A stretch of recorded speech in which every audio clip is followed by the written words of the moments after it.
नेपाल में बादल फटने से पिथौरागढ़ के बॉर्डर इलाके धारचूला में भारी तबाही हुई है। मकान, दुकान सब कुछ नदी में समा गए। नेपाल में बादल फटने से पिथौरागढ़ के बॉर्डर इलाके धारचूला में भारी तबाही मची है। यहाँ मकान, दुकान भरभरा कर नदी में समा गए। मलबे की चपेट में आने से एक महिला की मौत हो गई है। वहीं 40 से ज्यादा घरों में खतरा मंडरा रहा है। यहाँ काली नदी का वेग बढ़ा तो सामने जो आया उसने अपने साथ बहाकर ले गई। आसमान से ये आफत पिथौरागढ़ के धारचूला में आई, जहां नेपाल के इलाके में बादल फटने से दोनों देशों को अलग करने वाली काली नदी विध्वंसक हो गई।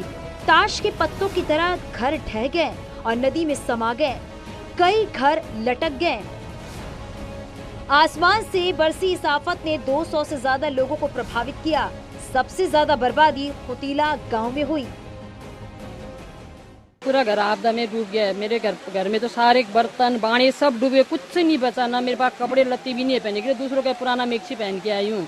मैं बहुत ज्यादा परेशान। मैं तो एक तो विधवा महिला हूँ, मेरे पास तो कुछ है भी नहीं। मैं परेशान हूँ कि रात बच्चे। योगी राज में उत्तर प्रदेश में लगातार निवेश बढ़ रहा है। उत्तर प्रदेश निवेशकों की पहली पसंद बना है। योगी सरकार में यूपी निवेशकों की पहली पसंद बन गया है। अभी तक आंकड़ों के मुताबिक यूपी में 24 देशों में 50,000 करोड़ का निवेश किया गया है। इसके साथ ही जनवरी 2023 में ग्लोबल इन्वेस्टर समिट में यूपी में फॉरेन डायरेक्ट इन्वेस्टमेंट के जरिए और भी निवेश आने की संभावना है, जिसके बाद 10 लाख करोड़ के निवेश का लक्ष्य पूरा होने की भी संभावना है।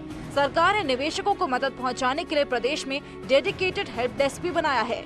पिछले 5 वर्ष में 12 देशों से 26,371 करोड़ रुपए के निवेश के प्रस्ताव मिले हैं, जिसमें 39 परियोजनाओं के लिए भूमि आवंटित भी कर दी गई है। इस निवेश के बाद 38,000 से ज्यादा लोगों को रोजगार मिलेगा। निवेश करने वालों में Singapore, America, Japan, UK, Canada, Germany और दक्षिण कोरिया प्रमुख देश शामिल है। उम्मीद ये जताई जा रही है कि 10 लाख करोड़ का निवेश उत्तर प्रदेश में होगा। तो ऐसे में अब मुख्यमंत्री योगी आदित्यनाथ ने जो उत्तर प्रदेश में निवेश का माहौल दिया है, उस माहौल में अब विदेशी इन्वेस्टर भी उत्तर प्रदेश में निवेश कर रहे हैं और जिससे उत्तर प्रदेश के तमाम बेरोजगार लोगों को रोजगार भी मिलेगा। कैमरामैन गोपी के साथ संकेत मिश्रा, न्यूज़ 18 लखनऊ। लखीमपुर पहुंचे सीएम योगी ने अरविंद गिरी के परिजनों से की मुलाकात। एमएलए अरविंद गिरी का कुछ दिन पहले हुआ था निधन। मुख्यमंत्री योगी आदित्यनाथ लखीमपुर खीरी पहुंचे, जहां उन्होंने दिवंगत विधायक अरविंद गिरी के परिजनों से मुलाकात कर उन्हें सांत्वना दी। गोला गोकर्णनाथ पहुंचकर सीएम योगी ने परिजनों से दुख की घड़ी में साथ रहने का भरोसा दिया। उन्होंने अरविंद गिरी के निधन को अपूर्णीय क्षति बताया। सूबे के मुख्यमंत्री योगी आदित्यनाथ दिवंगत विधायक अरविंद गिरी के परिजनों से मिलने लखीमपुर खीरी के गोला गोकर्णनाथ आए हैं। उनके परिवार से मिले हैं और परिवार से मिलकर उन्होंने सांत्वना दी है। मुख्यमंत्री योगी आदित्यनाथ ने उनके परिवार से मिलकर कहा है कि इस दुख की घड़ी में जो बीजेपी पूरी बीजेपी उनके परिवार के साथ खड़ी है। कहीं ना कहीं ये बीजेपी के लिए एक अपूर्ण क्षति है, जो कभी ना पूरी होने वाली क्षति है। मिलकर परिवार के लोगों से मिले हैं। लगभग 30 मिनट तक योगी आदित्यनाथ जी की उनके परिवार से मुलाकात हुई है। कार्रवाई की जा रही है। कानपुर जोन में पुलिस का बदमाशों पर ताबड़तोड़ एक्शन जारी है। 150 दिनों में 400 करोड़ की संपत्ति बदमाशों की जब्त की गई।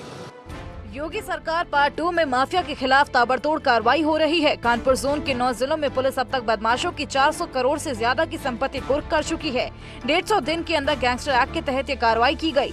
झांसी में 121 करोड़, कानपुर आउटर में 87 करोड़ और फतेहपुर में 20 करोड़ की संपत्तियों को जब्त किया जा चुका है। इसके अलावा 149 करोड़ की संपत्तियों को अतिक्रमण मुक्त कराया गया। उसके पहले भी निरंतर ये कार्रवाई चल रही थी। इस पे जिन लोगों के खिलाफ भी गैंगस्टर एक्ट के अंदर कार्रवाई हुई है, उसी में गैंगस्टर एक्ट के प्रावधान 14(1) के अंतर्गत उनकी संपत्ति जो प्रोसीड्स ऑफ क्राइम है, उसकी जो है जब्तीकरण कराई गई है जिला अधिकारी साहब के आदेश के अनुसार। अपराध और अपराधियों पर अंकुश लगाने के लिए कानपुर जोन की पुलिस ने अभियान चलाया, जिसके चलते 9 जनपदों में ताबड़तोड़ कार्रवाई की गई। यानी अपराधियों के खिलाफ ताबड़तोड़ कार्रवाई जारी है। वहीं अधिकारियों की माने तो ये कार्रवाई भी आगे जारी रहेगी, क्योंकि एक लंबी सूची अभी भी शेष है। वीडियो जर्नलिस्ट आशीष पांडे के साथ अमित गंजू, न्यूज़ 18 कानपुर। प्रयागराज में शिवपाल यादव ने एक बार फिर से अखिलेश यादव पर निशाना साधा और कहा कि अखिलेश यादव ने विधानसभा चुनाव में ठीक से टिकट नहीं बांटा। प्रयागराज पहुंचे शिवपाल यादव ने एक बार फिर अखिलेश पर निशाना साधा। शिवपाल ने कहा कि अखिलेश ने विधानसभा चुनाव में ठीक से टिकट बांटे होते तो आज यूपी में एसपी गठबंधन की सरकार होती। चुनाव के दौरान उन्हें महसूस हुआ कि कई जिलों में तो संगठन मजबूत है ही नहीं। वहीं शिवपाल ने बीजेपी के समर्थन के सवाल पर कहा कि सही समय आने पर फैसला लिया जाएगा। अपनी कमियों को संभाल लेते, टिकट ठीक दे देते, अपने संगठन को मजबूत कर लेते। और जब उनका संगठन ही पूरे हमेशा तो देखा, जब उनके साथ में जब तब मैंने देखा कि उनका 75 जिलों में संगठन ही नहीं, टिकट ठीक से नहीं बांटे। लेकिन इतना मैं जान रहा हूँ उस समय जनता चाहती थी। उत्तर प्रदेश के पूर्व मुख्यमंत्री अखिलेश यादव और डिप्टी सीएम केशव प्रसाद मौर्य में जुबानी जंग जारी है। एक बार फिर से अखिलेश यादव के तंज पर केशव मौर्य ने पलटवार किया है। समाजवादी पार्टी के अध्यक्ष अखिलेश यादव और डिप्टी सीएम केशव प्रसाद मौर्य के बीच जुबानी जंग लगातार जारी है। महोबा में केशव प्रसाद मौर्य के वार पर अखिलेश यादव ने ट्वीट के जरिए पलटवार किया। अखिलेश ने ट्वीट में लिखा है कि आप इतना जो मुस्कुरा रहे हो, आपके मंत्रालय में बजट की कटौती हो गई, आपके मंत्रालय के विभागों में पैसा नहीं पहुंचा, टेंडर ना हो पाया, क्या ये सब राज छिपा रहे हो? बस इतना क्यों मुस्कुरा रहे हो? महोबा में डिप्टी सीएम केशव प्रसाद मौर्य ने अखिलेश यादव पर निशाना साधते हुए कहा कि अखिलेश यूपी में 25 सालों के लिए सत्ता से बेदखल हो गए हैं और सत्ता पाने की चाह में वो बिन पानी की मछली की तरह तड़प रहे हैं। श्री अखिलेश यादव जी मेरी पार्टी के अध्यक्ष नहीं है, वो 25 साल के लिए विदा हो चुके हैं। अभी उनकी कोई वापसी की संभावना नहीं है। सत्ता के बिना, पानी के बिना जैसे मछली तड़पती वैसे श्री अखिलेश यादव जी तड़प रहे हैं। लेकिन मेरी पार्टी में किसके लिए क्या होने वाला है, कौन क्या करने वाला है, यह हमारा नेतृत्व तय करता है, हमारी पार्टी तय करती है, हमारे यहाँ कोई व्यक्ति नहीं तय करता। हरिद्वार में 4 लोगों की मौत से हड़कंप मचा हुआ है। आशंका जताई जा रही है कि इन लोगों की मौत जहरीली शराब पीने से हुई है। पुलिस मामले की जांच में जुटी हुई है। हरिद्वार के पथरी थाना क्षेत्र में संदिग्ध हालात में 4 लोगों की मौत हो गई। मौत के पीछे आशंका जताई जा रही है कि जहरीली शराब पीने से मौत हुई है। ग्रामीण प्रधान पद के प्रत्याशी पर शराब पिलाने का आरोप लगा रहे हैं। मामले की गंभीरता को देखते हुए पुलिस और प्रशासन के अधिकारी गांव में डेरा जमाए हुए हैं। मृतकों के शवों को पोस्टमार्टम के लिए भेज दिया गया है। वहीं पुलिस की टीम चुनाव लड़ रहे लोगों के घरों की तलाशी भी ले रही है। एसएसपी योगेंद्र रावत का कहना है कि 4 मृतकों के शवों को पोस्टमार्टम के लिए भेज दिया गया है। मामले की जांच की जा रही है।